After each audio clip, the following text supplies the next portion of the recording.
எல்லோருக்கும் வணக்கம். காற்றுக்கு கூட நீங்கள் வேலி போடலாம், ஆனால் காளைகளுக்கு போட முடியாது அப்படின்ற மாதிரி இன்னைக்கும் மார்க்கெட் ஒரு புதிய உச்சத்தை தொட்டிருக்கு. ஆனால் ஒரு முக்கியமான விஷயம் என்ன நண்பர்களே, நம்மளுக்கு ஒரு பேட் ஃபீலிங் அப்படின்றது வரும்பொழுது நம்ம உஷாராகிக்கணும். இப்போ நம்ம ஜிஎஸ்டியினுடைய டீட்டெயில்ஸ் பார்க்குறோம். இப்போ கலெக்ஷன் ஆகிருக்கக்கூடிய ஜிஎஸ்டி டீட்டெயில்ஸ் பற்றி அவங்க போட்டிருக்காங்க. அதில் என்ன அப்படின்னு பார்த்தீங்கன்னா, இந்த வருஷத்தில் ஃபினான்ஷியல் இயரில் ஏப்ரல் மாதம் நல்ல ஒரு அருமையான ஜிஎஸ்டி கலெக்ஷன். அதுக்கப்புறம் இப்போ நீங்கள் பார்த்தீங்கன்னா மே மாதத்தில் ஜிஎஸ்டி கலெக்ஷன் வந்து குறைஞ்சிருக்கு. இந்த மாதிரி ஒரு பேட் ஃபீலிங் மட்டும் நம்மளுடைய மிகப்பெரிய பொருளாதாரத்துக்கு வரக்கூடாது. ஸோ நம்ம ஷேர் மார்க்கெட்டை பொறுத்த வரைக்கும் நம்ம இண்டிவிஜுவல் ஷேர்னுடைய ரிசல்ட்ஸை பார்க்குறோம், பர்ஃபார்மன்ஸை பார்க்குறோம். அதுதான் இம்பார்ட்டண்ட், உண்மைதான்.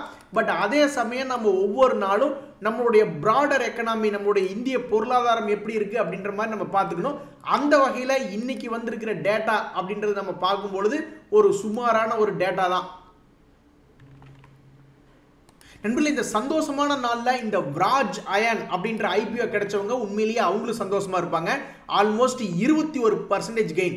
ஆனால் இப்போதான் நம்ம சமீபத்தில் என்ன கவனிச்சு பார்க்கணும்னா, நல்ல 30-40% பக்கம் கெயின் கிடைக்கிற மாதிரி ஐபிஓ லிஸ்டிங்கில் காமிக்கிறவங்கலாம் வெறும் 15-20% தான் காமிக்கிறாங்க. இந்த விராஜ் அயன்மே என்ன வந்தது நியூஸ் அப்படின்னு பார்த்தீங்கன்னா, கிரே மார்க்கெட் ப்ரீமியம் எல்லாம் ஆல்மோஸ்ட் 36-40% லிஸ்டிங் கெயின் கிடைக்கக்கூடிய வாய்ப்பு அப்படின்ற மாதிரி காமிச்சது. ஆனால் இப்போ வர்றதில்ல, நிறைய ஐபிஓக்கள் வந்து லிஸ்டிங் கெயின்காகவே வருவாங்க போல, இன்வெஸ்ட்மெண்ட் பண்ணுவாங்க போல. அந்த வகையில் பார்க்கும்பொழுது ரெண்டுமே பெரிய ஏமாற்றம் தான். ஒரு 40-40% லாபம் கிடைக்கும்னு பார்த்துக்கிட்டு இருந்தாங்க, எல்லாம் 20-20% ஓடி போயிடுச்சுங்க. இதுதான்டா போலீஸ் அப்படின்ற மாதிரி. இந்த ஷேர் தான் இந்த மாசத்தில் வாட்ச் பண்ணணும்னா நீங்கள் எதை மனசில் நினைப்பீங்க? நான் ஹெச்டிஎஃப்சி பேங்க் தான் நான் மனசில் நினைப்பேன். ஏன்னா மார்க்கெட்டையே பூம் அப்படின்ற மாதிரி பூம் போடக்கூடிய பாம் போடக்கூடிய ஷேர் தான் இந்த ஹெச்டிஎஃப்சி பேங்க். அதாவது கடந்த சில வருடங்களாகவே கன்சால்டேஷன்லேயே இருந்திருக்கு இந்த ஷேர். ஸோ இந்த ஷேர் வந்து ஹெவி வெயிட்டேஜான கம்பெனி. எவ்வளவு தூரம் இறங்கியிருக்கானோ அவ்வளவு தூரத்தை மேலே பொதுவாக ஷேர் மார்க்கெட்டில் அதானே சொல்கிறாங்க. பொதுவாக ஷேர் மார்க்கெட்டில் என்ன சொல்கிறாங்க? ரெசிஸ்டன்ஸை ஒரு ஷேர் தாண்டி விட்டால் அவன் மேலே போகிறக்கு வாய்ப்புகள் இருக்குது அப்படின்றாங்க. அப்போ அந்த வகையில் இந்த ஹெச்டிஎஃப்சி பேங்க் இங்கிருந்து இன்னொரு 500 ரூபாய் 1000 ரூபாய் மேல் நோக்கி ஏறி வந்ததுன்னா நம்ம நிஃப்டியை 25,000 கொண்டு போய் விடாது போல. ஸோ இந்த ஹெச்டிஎஃப்சி பேங்க் அப்படின்ற ஷேர் வந்து நம்மளுடைய ஷேர் மார்க்கெட்டை மேல் நோக்கி தூக்கி விட போகுதா, 25,000 26,000 கொண்டு போக போகுதா, அல்லது ஒரு 500 பாயிண்ட்டை இறக்கி விட போகுதா அப்படின்றது பொறுத்திருந்து பார்க்கணும். ஸோ இந்த மாதத்துக்கு மிகப்பெரிய ஒரு ஃபோக்கஸில் இருக்கக்கூடிய பங்கா ஹெச்டிஎஃப்சி பேங்க் அப்படின்ற ஷேர் இருக்குது. நண்பர்களே, ஷேர் மார்க்கெட்டில் சொல்கிறாங்க இன்வெஸ்ட்மெண்ட் பண்ணுறது ரொம்ப ஈஸிங்க. ஏதாவது லாபம் செஞ்சு கொண்டே இருக்கக்கூடிய கம்பெனி ப்ளஸ் அடிஷ்னலாக அவனுக்கு ஆர்டர் கிடைத்து கொண்டே இருக்கணும் அப்படின்ற மாதிரியான ஒரு கம்பெனியை பார்த்து இன்வெஸ்ட்மெண்ட் பண்ணால் மேபி நம்மளுக்கு மிக எளிதாக லாபம் வரக்கூடிய வாய்ப்பு இருக்குது அப்படின்னு ஷேர் மார்க்கெட்டில் சொல்கிறாங்க. அப்போ அந்த வகையில் தகுதியானவனு இப்போதைக்கு எனக்கு ஒரு 3 ஷேரை நீங்கள் சொல்லுங்கள் பார்க்கலாம் அப்படின்னு உங்களை நான் ஒரு பார்த்து கேள்வி கேட்டேன்னா நீங்கள் எந்த 3 ஷேரை மனசில் நினைப்பீங்க? நானாக இருந்தேன்னா இந்த ஆர்பிஎன்எல், பிஇஎல்னு ஒரு ஷேரு, ஹெச்ஏஎல்னு ஒரு ஷேர். இவனுக்கு ஆர்டருக்கு மேலே ஆர்டர் கிடைச்சிக்கிட்டே இருக்குது. அதே சமயம் லாபகரமான கம்பெனியாகவும் இருக்காங்க. ஸோ தற்போதைக்கு இந்த ஆர்பிஎன்எல் அப்படின்ற ஷேர் இன்னைக்கு ஒரு 1.5% ஏறி இருக்கான். என்ன காரணம்னா ஒரு 132 கோடி கிடைச்சிருக்கான். அந்த 132 கோடி ஆர்டரை வச்சுக்கிட்டு இன்னும் எத்தனை நாளைக்கு வேணாலும் இவங்க நியூஸ் ஓட்டலாம். வாரம் நியூஸ் வந்துகிட்டு இருக்குது. நீங்கள் கவனிச்சு பார்த்துக்கிட்டு தான் இருக்கீங்க. மாதம் வாரம் இந்த ஆர்பிஎன்எலுக்கு மட்டும் ஆர்டர் கிடைச்சிக்கிட்டே இருக்கு. அதனால தான் மேலே சஸ்டெயின் ஆகிறான். அதே சமயம் இந்த எஸ்ஜேவிஎன் ஷேர் இவனை சும்மா இருக்காம மேலே ஏறிட்டான். இது ஹைட்ரோ எலக்ட்ரிக் பவர் சம்மந்தப்பட்ட கம்பெனி. அப்போ இந்த கம்பெனிக்கு அதிகமாக நியூஸ் வரலை அப்படின்னாலும் டெக்னிக்கலியே மேல் நோக்கி ஏறி ஓடி வந்துட்டா. இப்போ இந்த ஷேர் இந்த கரண்ட் ரேட்லேருந்து மேல் நோக்கி வருமா அல்லது கீழ் நோக்கி வருமா அப்படின்ற ஒரு இம்பார்ட்டண்ட்டான பாயிண்ட்ல இருக்கா. பட் பொதுவாக இந்த ஷேரில் வந்து முதலீட்டாளர்கள் யாருன்னு பார்த்தீங்கன்னா நம்ம பிரசிடென்ட் ஆஃப் இந்தியா அப்படின்றவங்க தான் அதை ஹோல்ட் பண்ணிட்டு இருக்காங்க. அப்போ பிரசிடென்ட் ஆஃப் இந்தியா டீமில், பிஎஸ்சி டீமில் நிறைய ஸ்டாக்குகள் மேல் நோக்கி ஏறி வந்தது. அதனால் இவனு மேல் நோக்கி ஏறி வந்துட்டான். பொதுவாக இது மாதிரி மேல் நோக்கி ஏறி வந்த பங்குகள் ஸ்ட்ராங்காகவே தான் இருக்கும். ஒருவேளை இந்த குவார்ட்டரில் வரக்கூடிய நியூஸ் இதுக்கு ஏதாவது பாசிட்டிவாக இருந்து இங்கிருந்து மேல் நோக்கி ஏறானா அல்லது இதோட முடிஞ்சுதா அப்படின்றது இனிமேல் தான் தெரிய வரும். வாங்கம்மா வாங்க அப்படின்ற மாதிரி ரெகுலராக 2-3 மாதத்துக்கு ஒருக்க இந்த பிஎல் அப்படின்ற ஷேருக்கு நியூஸ் மட்டும் வரும். ஆனால் அது ஏறி நான் பார்த்ததில்ல. இன்னைக்கு இந்த 2% ஏறி இருக்கக்கூடிய இந்த பிரமல் என்டர்பிரைசஸ் அப்படின்ற ஷேரில் வந்து 1 இயர் பேட்டர்ன் பார்த்தோம்னா இன்னுமே அடிவாரத்தில் தான் இருக்கான். 5 இயரில் பார்த்தீங்கன்னா ரொம்பவுமே அடிவாரத்தில் இருப்பான். இந்த ஷேர்ல என்ன ஒரு நியூஸ் வருதுன்னா அவங்களுடைய சப்சிடரி சம்பந்தப்பட்ட ஒரு நியூஸ் வந்திருக்கு. இந்த நியூஸை வச்சுக்கிட்டு இன்னைக்கு ஒரு 1% மேலே ஏறி இருக்கு. பட் இவன் தொடர்ந்து மேல் நோக்கி ஏறி வந்தான்னா ஆல்மோஸ்ட் 1100 ரூபாயில வர வேண்டிய பாக்கி இவங்ககிட்ட இருக்கு. ஸோ இந்த பிஎல் ஷேர் வச்சிருக்கிறவங்களுக்கு இன்னைக்கு ஒரு நல்ல நியூஸ் அப்படின்றது ஒன்று வந்திருக்கு. நண்பர்களே, எந்த ஷேர் கீழிருந்து மேல் நோக்கி ஏறுவான் அப்படின்றது கண்டுபிடிக்கிறது ரொம்ப ரொம்ப கஷ்டம் தான். இப்போ நான் அந்த ராம்கி இன்ஃப்ரா அப்படின்ற ஒரு ஷேர் ஒன்று எடுத்து பார்த்துக்கிட்டு இருந்தேன். இந்த ராம்கி இன்ஃப்ரா அப்படின்ற ஷேர் வந்து நம்மளுடைய நிஃப்டி மைக்ரோ கேப் இண்டெக்ஸில் இருக்கக்கூடிய ஒரு பங்கு. இன்னைக்கு ஆல்மோஸ்ட் 7% ஏறி வந்திருக்கான். அப்படி ஏறி வந்திருக்கும் பொழுது இந்த ஷேர் எந்த நிலைமையில் உள்ளது அப்படின்னு பார்த்தீங்கன்னா, இந்த ஷேர் மேலே ஒரு காலத்தில் ரொம்பவுமே பிரியப்பட்டு இதெல்லாம் 200 ரூபா இந்த ஷேரை 1000 ரூபா ஏற்றி விட்டுருக்காங்க. அதுக்கப்புறம் நல்லா மிகப்பெரிய ஒரு கரெக்ஷன் ஆனதுக்கப்புறம் இந்த பங்கு மேல் நோக்கி ஏறுதா அப்படின்ற ஒரு விஷயத்துக்கு இப்போ இனி ஏதாவது ஒரு நியூஸ் வரும், ஏர்னிங்ஸ் நியூஸ் எல்லாம் வரும். அப்போ அந்த ஏர்னிங்ஸ் நியூஸ் வரும்போது ஒரு லாபகரமாக வருமா? இதுக்கு முன்னாடி குவார்ட்டர்லாம் பார்த்தீங்கன்னா லாபகரமாக தான் இருக்குது, 38 கோடி, அதுக்கப்புறம் லேட்டஸ்ட் 58 கோடி. அப்போ அடுத்து வரக்கூடிய ரிப்போர்ட்டில் ஒரு 100 கோடி அல்லது 150 கோடி அப்படின்ற மாதிரி ரிசல்ட் கொடுத்தாங்கன்னா மேபி இவன் சப்போர்ட்டில் இருக்கும்பொழுது அந்த நியூஸ் பாசிட்டிவாக வரும்பொழுது இது மேல் நோக்கி ஏறக்கூடிய வாய்ப்பு இருக்கிறதா நான் பார்க்குறேன். தற்சமயத்துக்கு பெரிய அளவுக்கு யாராவது இதில் பணம் போட்டு வச்சிருக்காங்களா அப்படின்னு பார்த்தா கொஞ்சம் கொசுராக போட்டு வச்சிருக்காங்க.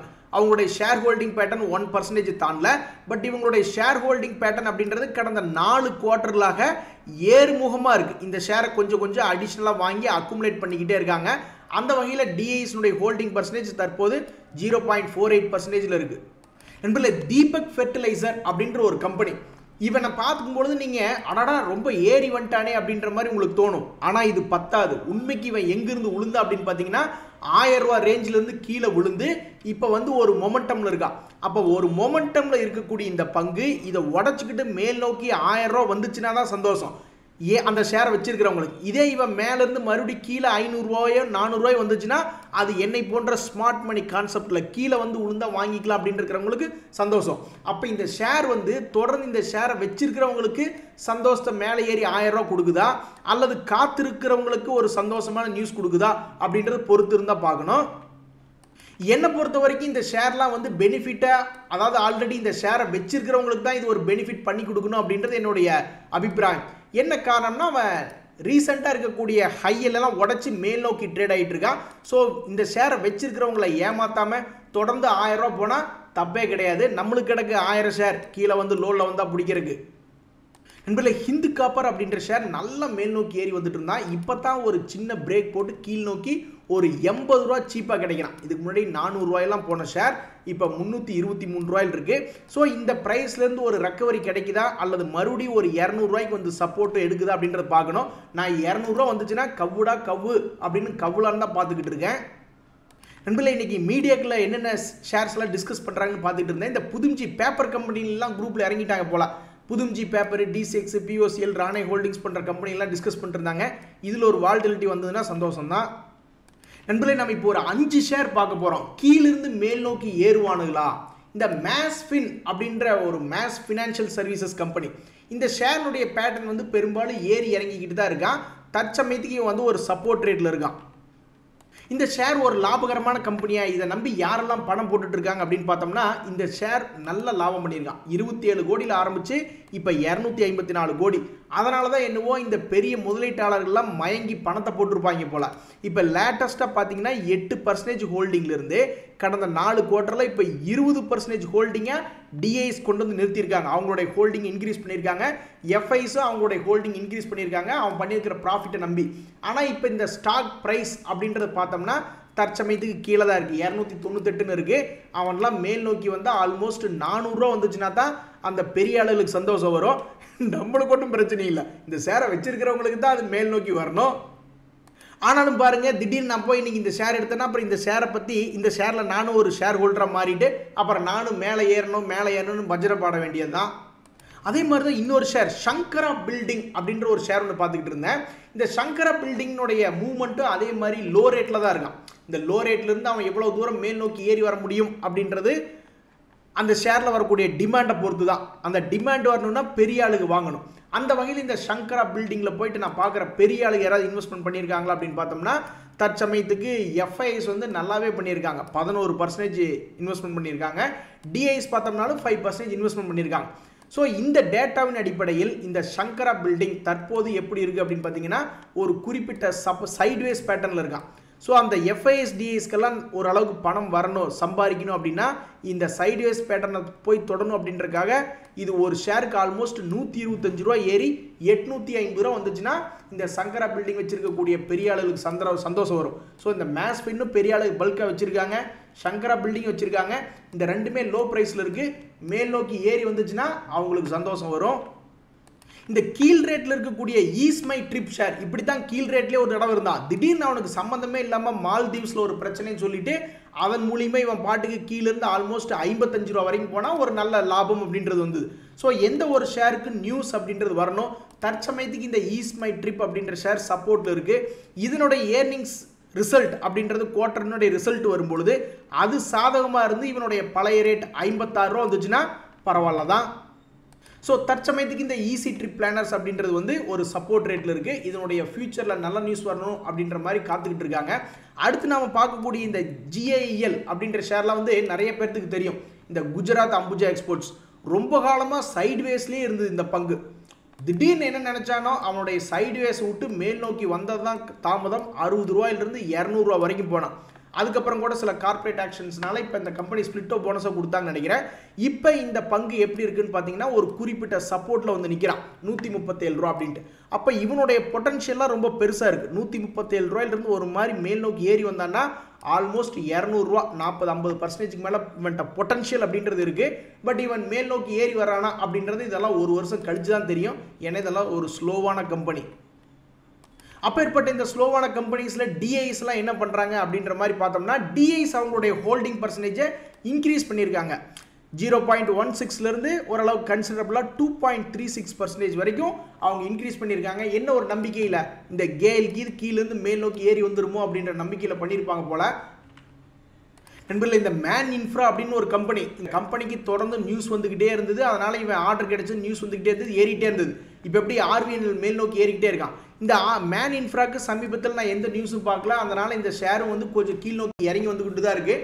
இருந்தாலும் இந்த மேன் இன்ஃப்ரா அப்படின்ற ஷேர் யாராவது வச்சுருக்கீங்க அப்படின்னா தற்சமயத்துக்கு இவன் என்னுடைய சப்போர்ட் அப்படியே தாங்கி பிடிச்சி நிறுத்திக்கிட்டு இருக்கான்.